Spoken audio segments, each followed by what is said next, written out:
Oh. How's everybody's week? And Good. just talking about spring breakers. Yep. Oh, yes. College kids. Nathan have spring break? Yeah, he just got home yesterday. Okay. Oh, okay. good. It's nice to have him home and talking. Good morning, Brad. Good morning, Wendy. You can hear me okay? Is Yes. Awesome. Mary home or Evie? I was just showing Joyce. She's been down in Florida. She's on the big island. Oh, good. She's Nice. pregnant. Oh, great.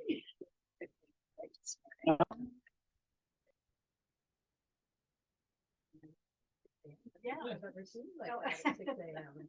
She's like, it was a forced smile, and they stayed up all night because they were afraid. I was gonna say 6 a.m. is what time you have to be there, and Well, their flight was at 6. Yeah. So, yeah. so Oh, my. Oh, that's miserable. Did they have good weather? And Yeah, yeah. what part were they? They were down in Fort Myers, around Fort Oh. Myers, but they, I'm so Joyce, they went all over, like they were, they drove to Fort Lauderdale one day, like they took like Marco and Naples and okay. they were like on the move. Huh. That's something. Very So good. funny. So, and Evie was home too. She had spring break as well. So we were talking about our in-staters who had. She's a senior, isn't she? Yeah. Oh, my. And your son is a senior? He's a junior. Junior. Yeah, Okay. yeah, His first term. Oh, yeah. Mhm. Yeah, he's had a really tough semester. Oh, boy. junior year's tough. Yeah. Oh, Yeah, that's what we keep telling him. Yeah. Whatever Whatever he's he doing. did, whatever he did. Whatever he's doing. Some sort of mathematics. Right? Yeah, something. Mathematics, we Yeah. don't even know what those terms mean. Yeah. You would understand it. What? Right. Oh, I I don't know. thought you were a Um, math person. No, math is Chemistry. intriguing to me. Math is intriguing to me. But it's funny, I always struggled with math. I powered my way through it to do science and chemistry, but it's not something that there are some things that I can look at and it just makes sense to me. Yeah. Like I can look at languages and I can just kind of figure it out. Is that right? Yeah. Oh, Yeah. Hi. Hey, Hi. good morning. I'm pretty. Yes. Seats every time. I know, it's nice, isn't it? Yes. that's interesting about languages because I'm kind of the opposite. Like, I wonder if there is something about that Yeah. that doesn't go with the math. I don't know. Other side for the I brain. think that there's just different aptitudes. I think some of it has to do with nature. I think some of it has to do with nurture. Yeah, I can just kind of pick up patterns in language and phrases, and I can see it on a page and be like, oh, this is probably this, and this is probably this. But there's interesting correlations. Like there are folks that tend to be good at geometry tend to do really well with ancient Greek. Folks that tend to be really Information creep. folks that are really good at geometry oftentimes have a miserable time with ancient Hebrew Well, that's really because the Greek has rules that are pretty much it's always going to be this, it's always going to be this, and it's always going to be this. Whereas the Hebrew, there's a lot more ambiguity and there's a lot more, well, in this context it means this, but in this context it means this. It doesn't have the same sort of predictability. And so you have to make these intuitive moves. So it's just interesting to me. Yeah. It's like languages with so much history involved in language. And when you take a language, what do? You read the books, the old books that have been written in that language, and so you learn that there's a lot of history involved. And absolutely. So, but it's been very interesting. Now I'm in the same league with you with the math. Foreign languages were wonderful, and history was wonderful. Put me. I used to have to try and make the triangles meet when I took plain geometry. Oh, I hate geometry. Well, thank goodness that there's a sort of wealth of talent. Yes. Otherwise, we would end up with, if Randy and I were to do the architectural design. Do you be if you live on a hovel? Yeah. Yeah, I can remember trying to renovate our kitchen in the first house that we lived in Pittsburgh, and thinking, okay, this can't be that hard. I mean, it's mostly rectangles. And yeah, I mean, and you just measure, and then you order to size, and they deliver them, and it'll be fine. And you know, I wonder, and then later on I thought, I wonder how they hang up there on the wall. I wonder how that works. And I can remember a series of calls as I was fixing up things in the house and thinking like, oh, I wonder how you do that.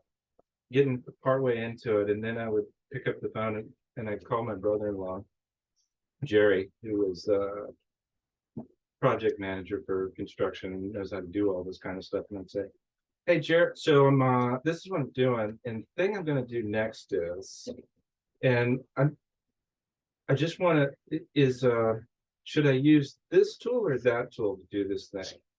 And I'd hear this kind of giggle, because that's what he does when he gets nervous. And he'd be like, ah, I'll be right there. And he would come over, and I would shut, and he was so patient. He'd be like, that is one way to go. But I'll tell you, I think it's going to make more work. So tell you what we're going to do. And then he would show me how to do it the right way, or a way that would not cause a lot more destruction. And yeah, you learn about needing other people is what you learn, and accepting help, and accepting the fact that you're not going to be great at everything. Speaking of which, let's dive into today. Let's say a word of prayer.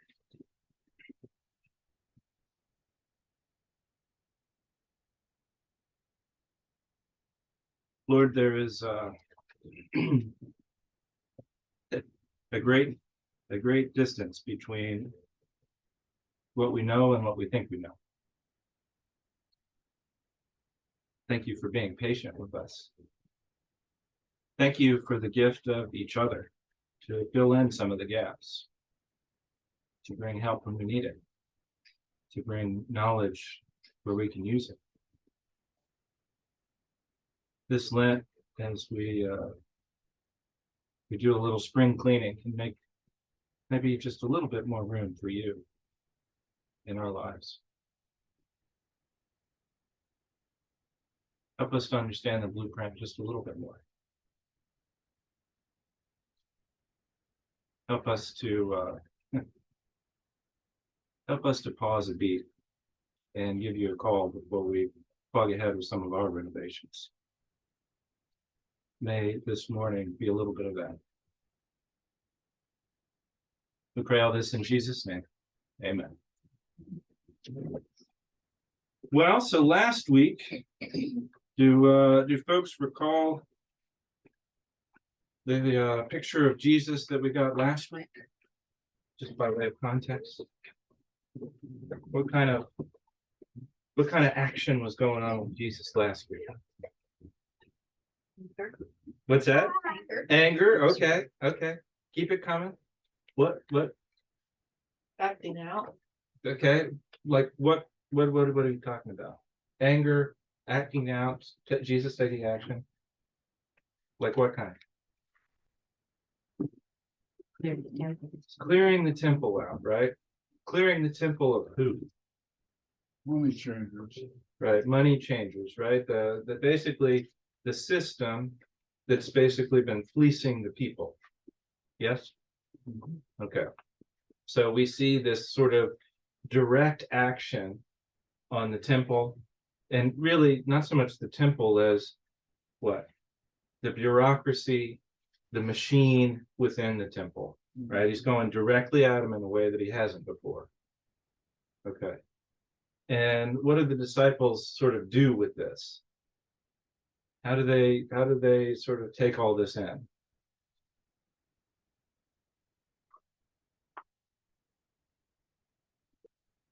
You're gonna find out today. You're gonna find, that's largely what we're looking at today is where's this going, right? We've seen Jesus cursing the fig tree. Do you remember that from last time? Jesus cursing the fig tree. And what do we learn from that? Is Jesus just not fond of underproducing fig trees, or is there something more? He's using the fig tree as an example. All people are like the fig tree, Okay. and he's using to show the fickleness of people, just like what happened with the fig tree. Okay. And we've got this fig tree. Again, we've got imagery going on here. And today is no exception to that, by the way, right? The setting of today's passage is not just, well, it just happened to be on the Mount of Olives. No. Right? Just like the fig tree and Jesus looking past the fig tree as they make their way towards the Temple Mount, right? And the fig tree is here and it looks like it should be flourishing, and you look past it and the temple's full of people and it looks like it should be flourishing. The author's telling us something, right? The author's telling us something. And Jesus is basically prophesying what's going to happen here, right? Big change is coming. Big change is coming. And today we've got more images and ideas that are basically, the author is trying to tell us by lifting these things up, big change is coming. Yes. Almost like with the fig tree,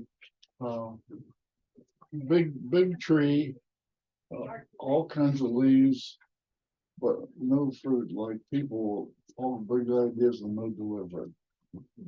But the fig tree really didn't deliver. Didn't deliver at all. No, so that's why he ended it. It was interesting last week. I never could picture a fig tree. So I decided to look at fig trees. I didn't realize they'd be 30 feet high and 20 feet wide. That's a big tree. They're big. Yeah. When you were over there, did you see fig trees? Sure. Were they big? Big. Some were larger than others, but I don't know, 20 feet tall, something like that. Yeah. I always thought of this little tree. Oh, yeah. You know, Like a 'cause little when apple you tree look- or something. think about having one in your yard or something, they show you this picture of this little fig tree that probably doesn't get more than 6 feet or so. Yeah. And then when I'm reading, we go, wow, these are big trees. Right. And look like if it's in full leaf like that, you should expect lots of figs all over it. They're really pretty good producers. Yes. And so to see one that looks like it should have fruit all over it and then discover nothing here, right? And one of the things that you don't want to see, especially in this climate, is basically something that's got all these leaves, because all of that draws water out of the ground, right? We're talking about a climate where water is precious. So if you've got a tree that's soaking up all of this water, but it's producing nothing, that's a real problem, right? You can't afford to have that. That's a real problem. And so the sort of worthlessness of that would really speak, right, to the people reading this and listening to this. They would get it. They'd be like, oh yeah, you can't have a tree like that. Well, you get the impression that it had figs, but the figs were early. Sort of like a person that gets themselves all excited about something, when it comes time to deliver, they've already gone past it. Maybe, or maybe no delivery at all. Right, maybe they never got there. Never. Well, let's take a look at our passage today. So we're, again, think Mount of Olives. So you're looking towards Jerusalem, right? There's a valley in between, and you're looking towards Jerusalem. Most prominent thing you're going to see is the Temple Mount.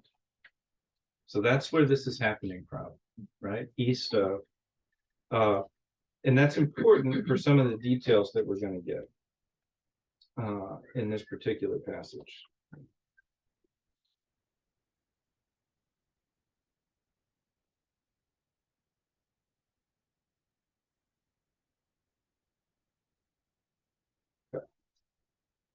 So as Jesus came out of the temple and was going away, right? So he's heading down and he's going to go up the other side. His disciples came to point out to him the buildings of the temple. Right? And then he asked them, you see all of these, do you not? So do you guys see all of these? Okay. Truly, I tell you, not one stone will be left here upon another. All will be thrown down. So just to sort of have an idea, like these are huge stones that he's pointing out, right? That have been there for an awfully long time, right? They've been there for an awfully long time through all kinds of upheavals, even, Roman occupation, different dynasties coming and going. And now Jesus is saying basically, yeah, this that looks so permanent, this is God's holy house. Yeah, it's all coming down. Like the thing with the money changers, you think that was something? And when he says in our previous week, I tell you that if you ask for this mountain to be thrown into the sea, it could happen. God could do that. And so when he's saying this as well, right? When he's saying this as well, now we're starting to get it a little bit more. Now we're starting to get it a little bit. So, yep. So he's sitting on the Mount of Olives. The disciples came to him privately and said, tell us, when will this be? This is going to happen with all this change that you're talking about. What's the sign of your coming and of the end of the age? And Jesus answered them, beware that no one leads you astray. For many will come in my name, saying, I am the Messiah. They will lead many astray. And you will hear of wars and rumors of wars. See that you are not alarmed, for this must take place. But the end is not yet.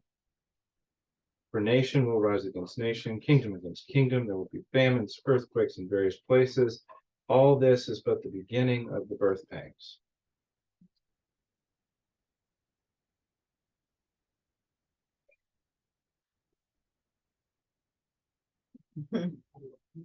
That's what Jesus is doing.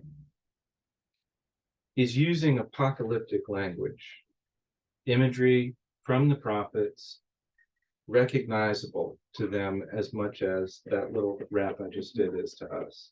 They hear that and they're like, oh, he's talking apocalyptic. He's talking about a massive change where the people on the bottom become the people on the top, and the people on the top become the people on the bottom. That's what he's talking about. Yes? They hear that, and they're like, oh, okay, we know where this is going. We know where this is going. We've heard this language before. This is prophetic language, apocalyptic. Okay. So then they will hand you over to be tortured and will put you to death, and you will be hated by all nations because of my name. Then many will fall away, and they will betray one another and hate one another, and many false prophets will arise and lead many astray. And because of the increase of lawlessness, the love of many will grow cold, but the one who endures to the end will be saved. And this good news of the kingdom will be proclaimed throughout the world as a testimony to all the nations, and then the end will come. So Jesus, apocalyptic, yeah, okay, yeah, signs, wonders, something, signs, good, we're all with you. And then he does this number. Wait, what? They'll hand you over to be tortured and we'll put you. No. See, conquering king. We all get to be part of the royal court. Like you made this veer that we know. Right? We didn't sign up for that one. We did not. It's supposed to be da, da, da, da, da, da, da. You just went da, da, da, da, da. It just doesn't fit what they're expecting. It does not fit what they're expecting. But then he unpacks for them, and this is Matthew doing this, right? Matthew is the sort of the gospel that really wants to put for a Jewish audience, really wants to basically put them in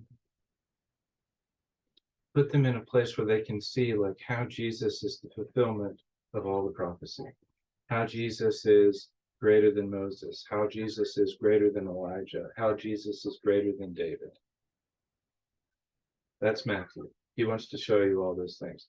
And so that's why these next verses, where he talks about the desolating sacrilege, Jesus is going to swing right back into the prophets, and he's going to teach them now.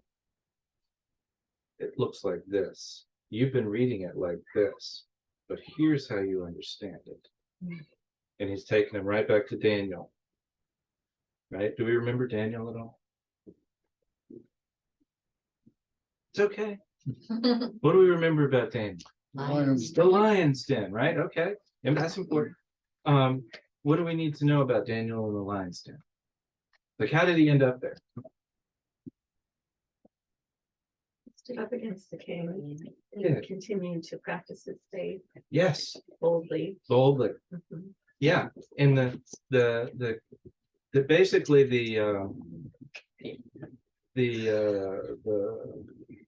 I don't know, the court of the king didn't like Daniel's influence, didn't like his power, right? You guys remember this? Mhm. And so they basically plotted. Oh, this is interesting. They plotted to get Daniel killed, right? And so Daniel has to make this stand, which is going to cause him to be unfairly tried in front of the ruler, right? Does this plot sound familiar at all? Same thing. Right? What's Matthew showing us? Same over again. Oh, you guys are big on Daniel. You think Daniel's great, but let's just remember how the story of Daniel goes. Right? And what does God do? What does God do to show up when Daniel is in the lion's den? So he's being persecuted, right? Not just Daniel.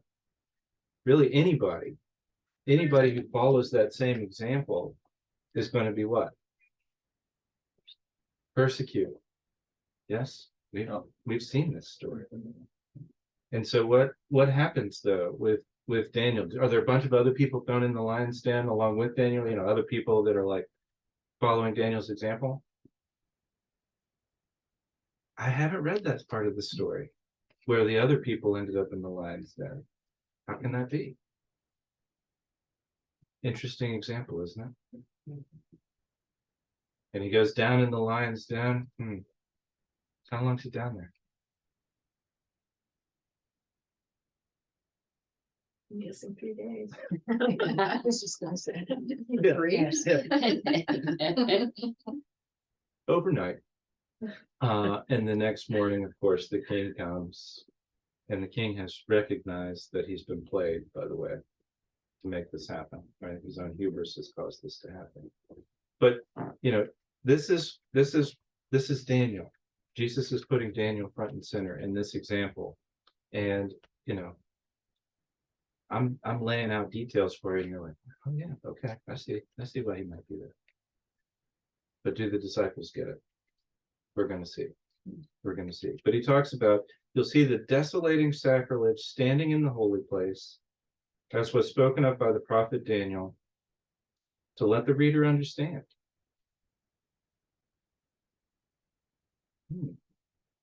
Then those in Judea must flee to the mountains.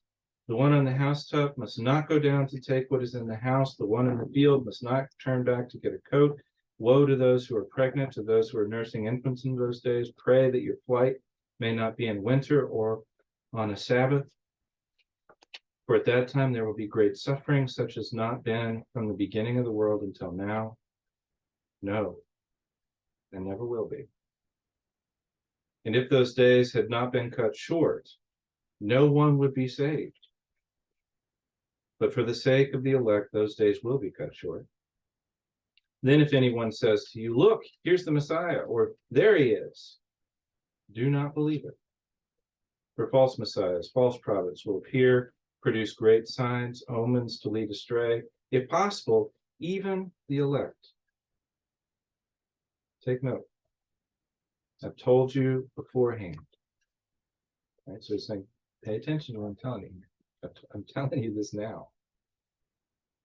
So if they say to you, look, he's in the wilderness, do not go out. If they say, look, he's in the upper rooms, do not believe it.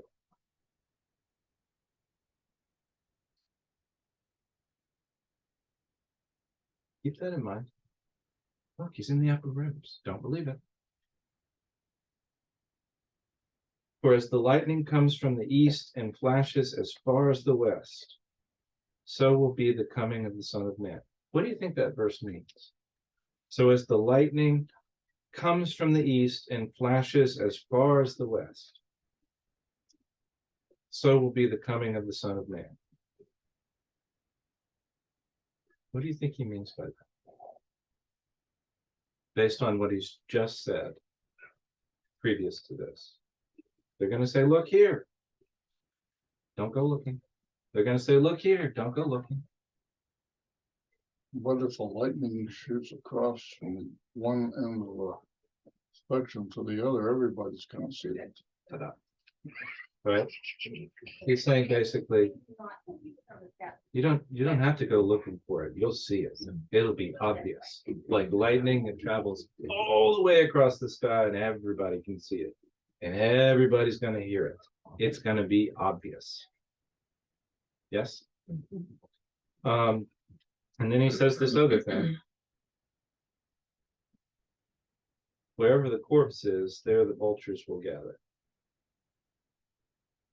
That's kind of grisly. We were lightning across the sky, and now we're corpse and a vulture.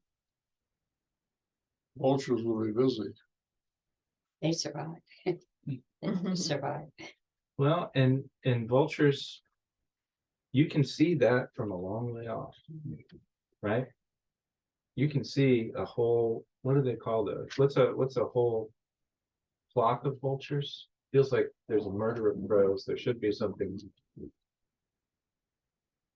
A disgusting of vultures. I don't know, right? But you can see them from all over the place, right? But Jesus is warning them, right? Jesus is warning them. It's going to be obvious, but not the way that you guys have been expecting. And there's going to be this time in between that is not the way that you guys have been expecting it to play out. And immediately after the suffering of those days, the sun, and here he's quoting, the sun will be darkened, the moon will not give its light, the stars will fall from heaven, the powers of heaven will be shaken. Again, quoting from the Old Testament here, this is all apocalyptic language. Then the Son of Man will appear in heaven, all the tribes of the earth will mourn, they will see the Son of Man coming on the clouds of heaven with power, great glory, and he will send out his angels with a loud trumpet call, and they will gather his elect from the four winds, from one end of the heavens to the other. Okay. That's what he's laying on them. It's a lot to take in for them, as it probably is for us as well. If you were going to give the question in our study here is, if you were a reporter assigned to cover Jesus's speech, and you just heard that speech, what would be your headline? One big question mark. Okay, big question mark. Okay. Wow. Wow. Okay. Wow. Others? You're going to give it a headline. What would it be?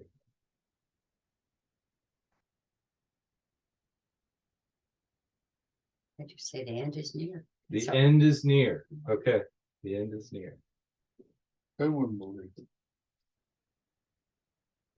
Well, if you lived in California now, you might think it's the end of this year. Oh, my.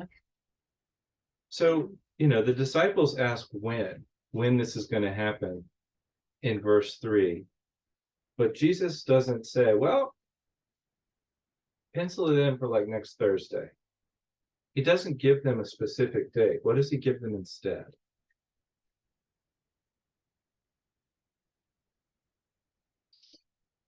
He gives them a series of things to think about.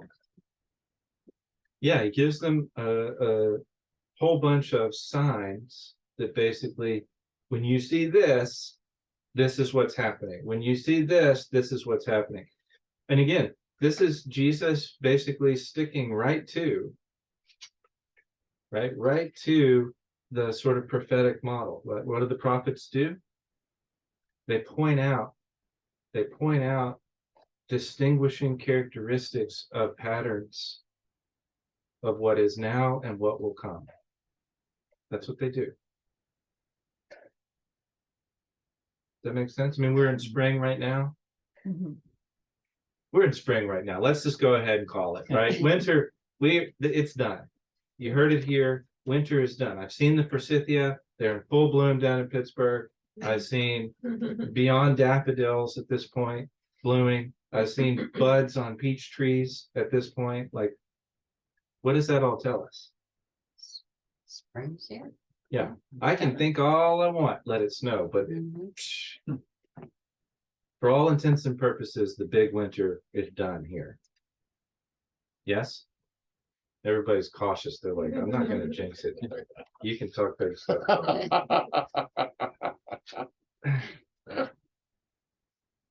Yes? We see these patterns, and that's the real answer, isn't it? To what season it is? When is spring going to happen, Jesus? Well, I mean, you could go with what a groundhog tells you, or you could look around and you could be like, well, let's see, this and this and this and this and this meteorologically tell you that it is spring. Jesus is telling them pretty much the same thing, except when he starts to unpack the season that's coming, it doesn't look quite like spring that they were expecting, does it?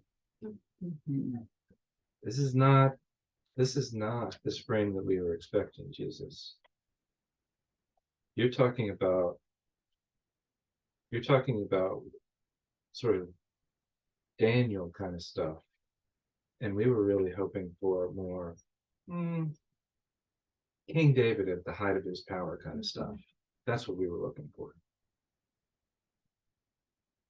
This is okay. And so what are some of the marks of a deceiver that Jesus, he talks to his disciples about being deceived? What are some of the marks of a deceiver?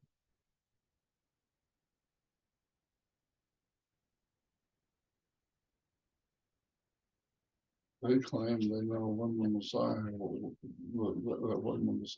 come. They're always claiming that. Even today. First John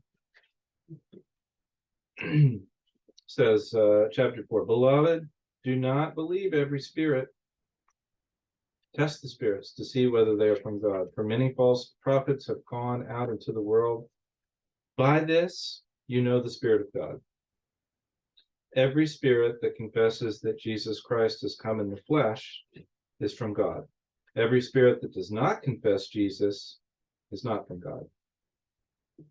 And this is the spirit of the Antichrist, of which you have heard that it is coming, and now it is already in the world. Little children, you are from God and have conquered them, for the one who is in you is greater than the one who is in the world. They are from the world, therefore what they say is from the world, and the world listens to them. We're from God.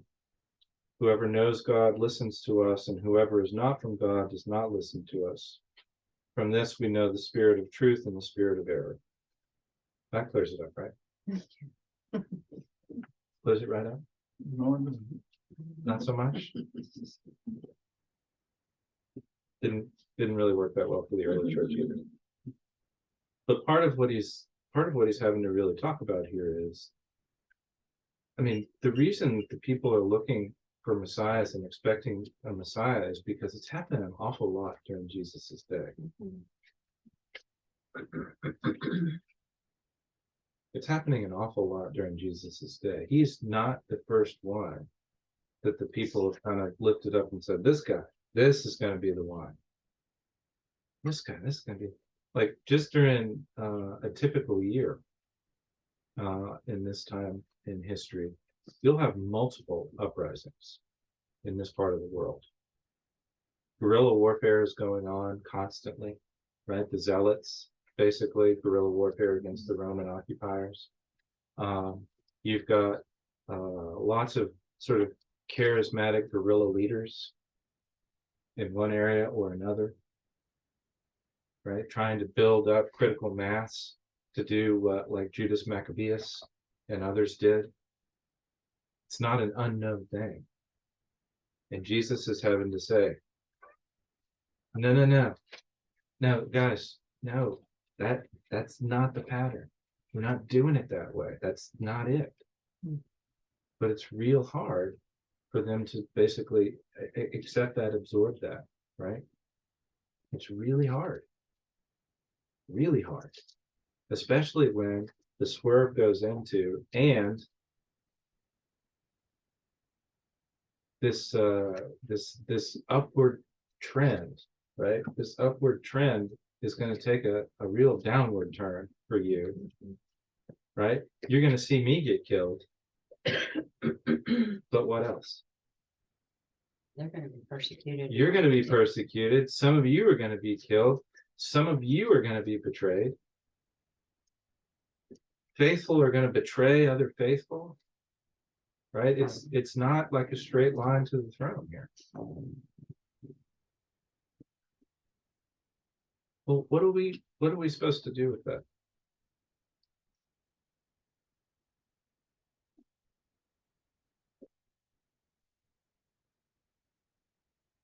What are we supposed to learn from this? Isn't it interesting when people are threatened? How they, look what happens in foreign countries where they've had dictators, where people have turned their parents in. And, you know, all this goes on, and yet you just wonder, it seems like the same, just what he's saying. Because a lot of countries it's happened, especially in Central Europe, where they, you know, even during the Holocaust, people were look at what they did to each other, turning on each other, and it sort of sound like a precursor to, or what he's saying. Yeah. Yes. Right. What's going to follow is not going to be by any stretch of the imagination. It's not going to be easy. And there's going to be plenty of things that are, I think, what could cause many of us to sort of lose faith that this kingdom change is happening. Right? And I mean, when the unexpected or the betrayal happens, it can really shake your faith. Yes, it can really shake your faith, and it's going to be present. Jesus is basically saying, this is going to be present all over the place. There's not going to be some place like there's, you know, churches are not going to be immune from this. They're not going to be immune from this. Well, it's almost like it also paints a personal picture of when you choose to follow Christ. It's not everything is suddenly perfect. There's still going to be all the challenges and the turmoil and ups and downs and trials, and things happen to those you love. And it's just it doesn't necessarily mean life is going to just be easy. It's just clinging to it and standing firm, knowing that God is the winner. Your life is in his hands. Yes. So both as a people following Christ, it also shows personally Yes. what to expect, Yes. I guess. Right. Because people can get disillusioned and think God isn't holding up his end of the deal. You know, I'm praying, I'm going to church, I'm trusting Christ in my life, and yet this happened and that happened and why. Mhm. So it can kind of point to that, I guess. Absolutely. Absolutely.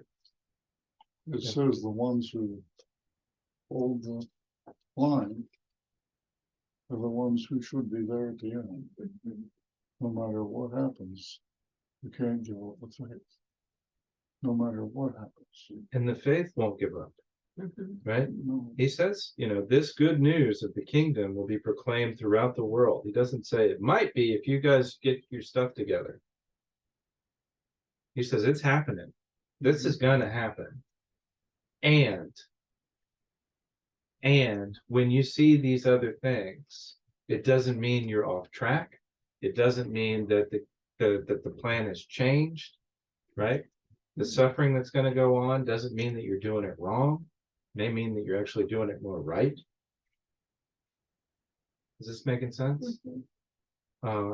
He's really trying to point out to them, right? This is going to happen. That you're going to have to go through this. But the faith isn't giving up on you. They're going to need that, aren't they? Mhm. They're going to need that. After all else fails, it's still there. Yes. So,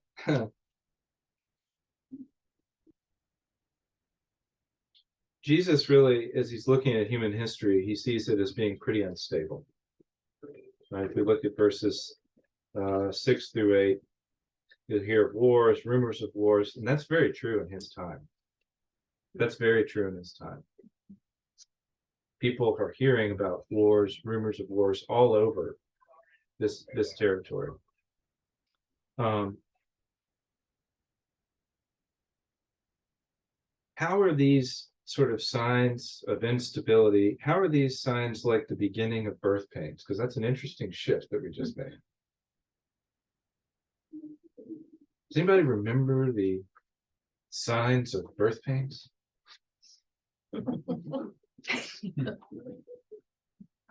Why are we Hard to laughing? forget, isn't it? No, what do you remember? I'm curious now. What do you remember? Braxton Hicks. Braxton Hicks. Yes. Okay. Yes. It's hard, it's alone. Yes. Are they pleasant? Mm-mm. Anybody feel like they're pleasant? I'm just looking. Randy, do you think they're pleasant? I don't know. Ken, you want to weigh in on this? No. I had a feeling. I had a feeling. They're not very pleasant, are they? Are they a sign that something is wrong? Yeah. No. Is great change coming? Jesus is basically trying to use metaphors that they're going to understand, right?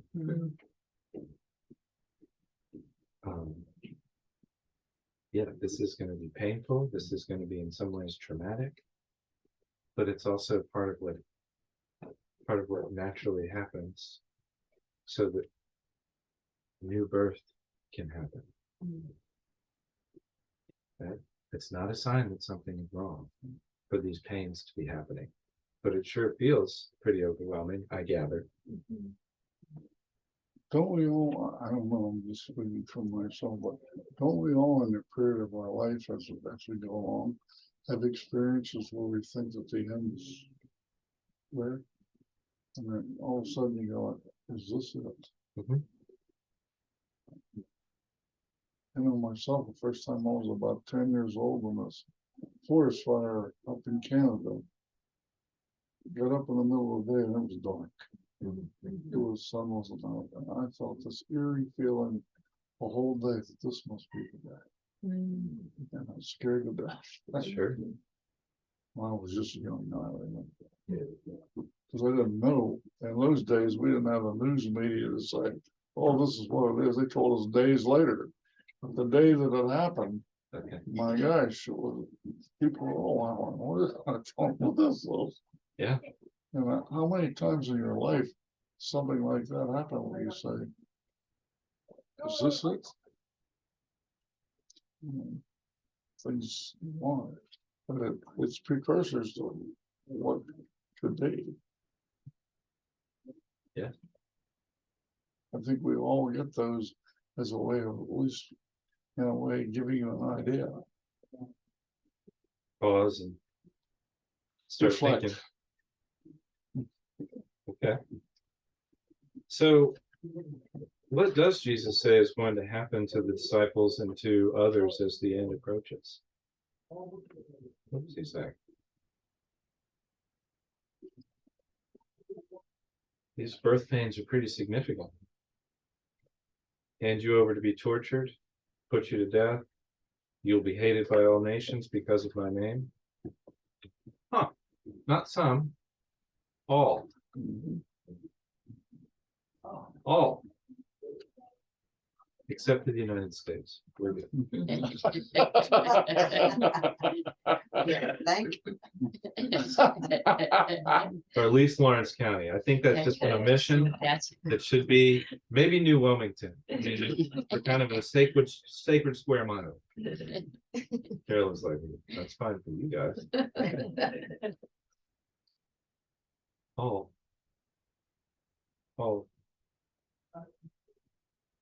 All nations hated. And then many will fall away, and they will betray one another and hate one another. That's what's happening next, gang. Just so we're clear.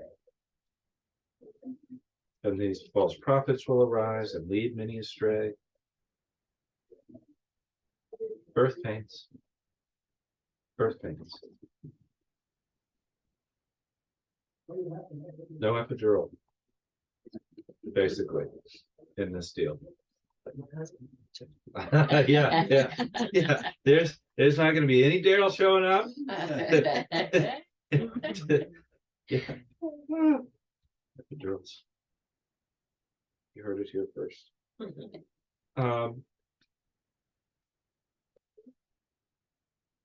So what does it mean for us to keep watch and be ready?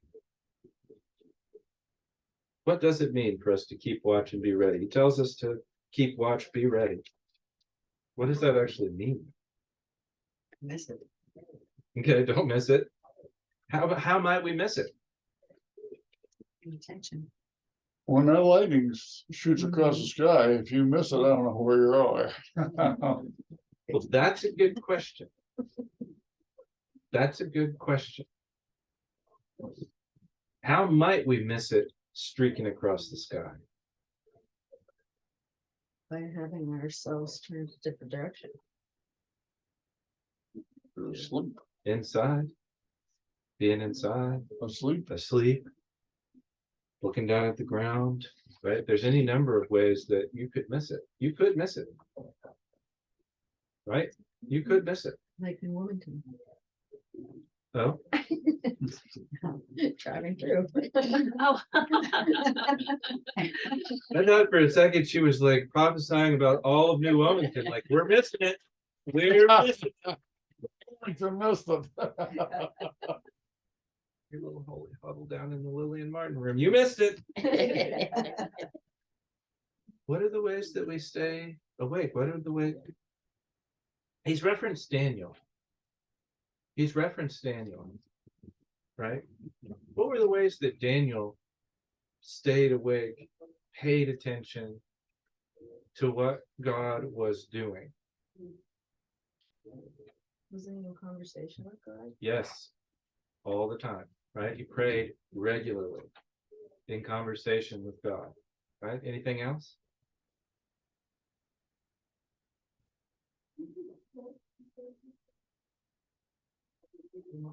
He was also a very public example of faithfulness to God. He wasn't just off by himself someplace, riding this thing out.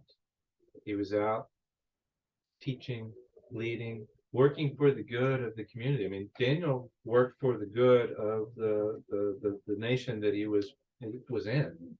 That's part of why he was so valuable to them, because he gave good counsel. Yes? And he wasn't the only one that fits in that model, was he?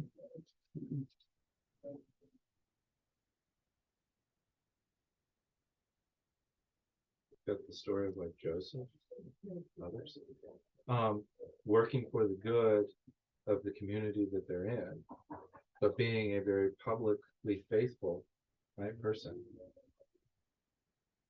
How do we do that?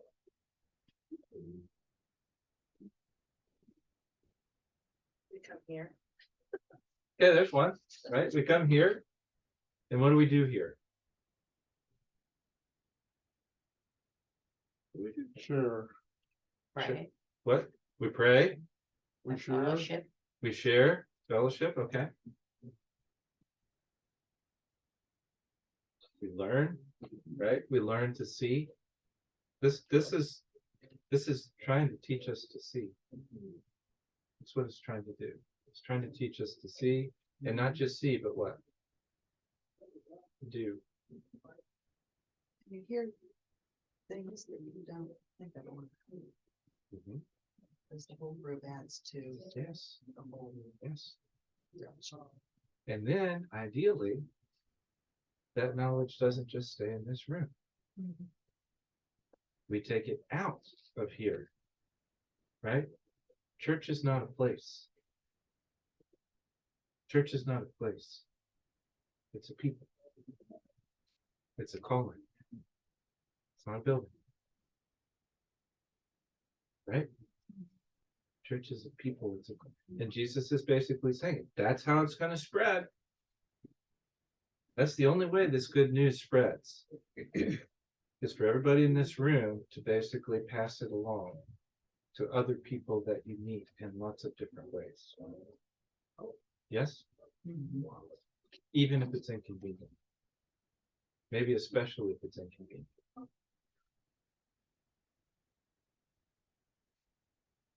Especially if it's inconvenient. The birth pains. We better be feeling some birth pains. If we're not, we need to probably ask ourselves the question, why? Why are we not clued into this? Does that make sense? Why are we not clued into this? All right. On that happy note, right? On that happy note, he will send out his angels with a loud trumpet call. They will gather his elect from the four winds. What does that mean, by the way? Gather his elect from the four winds. Everywhere. Everywhere. There's this also this tradition of angels being associated with different localities, but also with the winds themselves. This angel with this wind, this angel with this wind, this one, this one. So basically, this angelic host basically gathering in all the people and all the nations from all over the place, right? There's this coordinated sort of effort going on of this gathering of the heavenly, right? The heavenly host gathering in the folks. Does that sound cool? I think so. We call the wind Mariah. Shall we pray?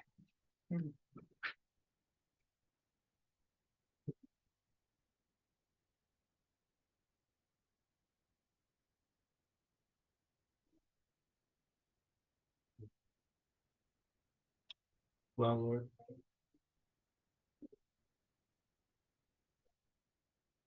thank you for showing us. Help us to grow into who it is that you're calling us to be, how it is that you're calling us to be. We want to bear your fruit. We want to share your good news with both our near and our distant neighbors. Give us the courage, give us the conviction, give us the humility to do that, to follow you. We pray this in Jesus' name. Amen. All right, next week we might even cover like 3 chapters. I feel very optimistic. Feel very optimistic. The signs point to we're building momentum here, building speed. You all don't trust me at all. 0. I even went through some of the questions today, like in the book. That's right. Yes, you did. Good. Yes, you did.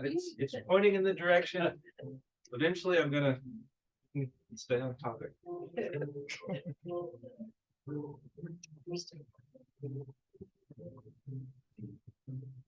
Is that just practice or are they actually starting up? No, No, they're right here.